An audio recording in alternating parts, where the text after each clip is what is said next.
మెదక్ జిల్లా వెల్దుర్తి మండలం బస్వాపూర్ గ్రామంలో శ్రీ బ్రహ్మరాంబ సహిత మల్లికార్జున స్వామి ఆలయంలో ప్రజలు పెద్ద ఎత్తున కార్తీక పౌర్ణమి వేడుకలు బుధవారం అత్యంత వైభవంగా నిర్వహించారు. ఈ సందర్భంగా ప్రజలు స్వామివారిని దర్శించుకుని ప్రత్యేక పూజలు నిర్వహించారు. అనంతరం స్వయంభూగా వెలిసిన పుట్టులింగానికి భక్తులు అభిషేకాలు చేశారు. సాయంత్రం వేళ మహిళలు పెద్ద సంఖ్యలో ఆలయాల వద్దకు చేరుకుని కార్తీక దీపాలు వెలిగించారు. భక్తులు కుటుంబ సభ్యులతో ఆలయాలకు చేరుకోవడంతో ఆలయ ప్రాంగణాలు కిటకిటలాడాయి. దేవాలయం వద్ద వెల్దుర్తి వాస్తవ్యుడైన డాక్టర్ చిప్ప శ్రీనివాస్ ఏర్పాటు చేసిన మహాన్నదాన కార్యక్రమానికి అధిక సంఖ్యలో భక్తులు అన్నప్రసాద కార్యక్రమంలో పాల్గొన్నారు. ఈ కార్యక్రమంలో ప్రజలు, అయ్యప్ప స్వాములు, ఆలయ కమిటీ సభ్యులు తదితరులు పాల్గొన్నారు. ఓం నమః శివాయ. ఓం నమః శివాయ. మా డాడీ డాక్టర్ నరసింహు గారి పేరు మీద ఇంతకుముందు తను చేసేది 20 సంవత్సరాలు తను చేసేది 3 సంవత్సరాల నుంచి నేను చేస్తున్నాను. స్వామివారి ఆశీర్వాదంతో అందరి భక్తులు మంచి అన్నప్రసాదం స్వీకరించి స్వామి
ఒకసారి వీళ్ళందరినీ కవర్ చేసి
స్వామి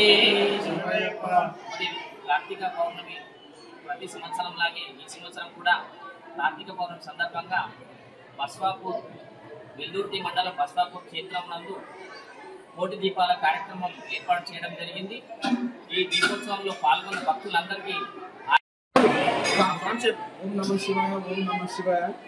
శ్రీ బ్రహ్మరాంబ సహిత మల్లికార్జున స్వామి దేవస్థానం క్షేత్రం బస్వాపురం మండలం వెల్దుర్తి వారిలో వారి వద్ద ప్రతి కార్తీక పౌర్ణమి నాడు స్వామివారికి విశేష పూజలు మరియు పంచామృత అభిషేకములు మరియు కార్తీక దీపోత్సవంలో ఘనంగా జరుగుతున్నాం కాబట్టి ఈ కార్యక్రమాన్ని భక్తులందరూ అధిక సంఖ్యలో పాల్గొని విజయవంతము చేయగలరని మనం చేస్తున్నాము.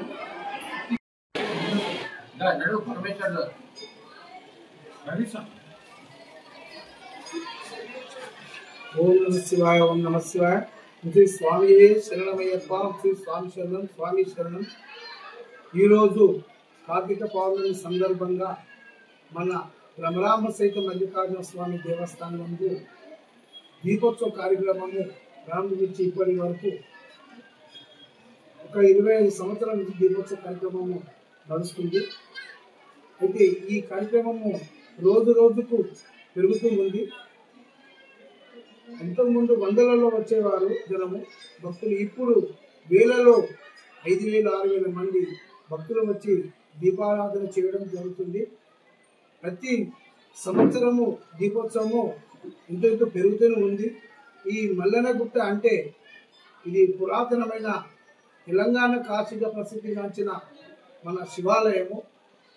ఇక్కడ శివుడు పుట్టిన లింగం అంటారు, ఇక్కడ పుట్టిన లింగము కాబట్టి భక్తులు ఇక్కడ వాళ్ళ కోరికలు తీరుతున్నాయి కాబట్టి జనము ఎక్కువ సంఖ్యలోనే